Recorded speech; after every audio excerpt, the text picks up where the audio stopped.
مسلمان در خونه ارقم ابن ابی ارقم جمع اومدن، آمدن شیشتن حضرت نیست و از عبادت هم اونجا میکردن. حضرت می اومد قطعشون صحبت میکرد، از حلال و حرام آگاهشون میکرد.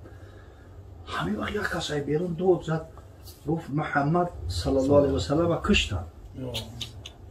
همین وقتی که شنید، همین زبیر هم خونه داره، وقتی شنید که گفتن محمد کشتیان، همین پرید با دو خونهشو اومد و شمشیر را گرفت و حرکت کرد.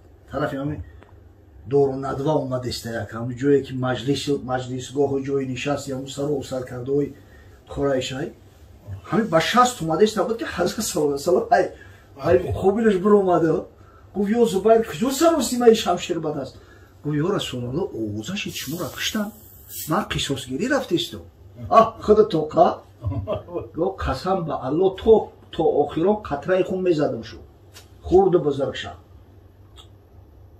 بعد حضرت صلی الله علیه و سلم حضرت زبیر را گفت که این الله تعالی یقول اقری منی علی زبیر سلام، میگه خداوند متعال به من گفت که از نام من به زبیر سلام برسان. الله یک رئیس سلامت میگه شدی را چی میشه خدای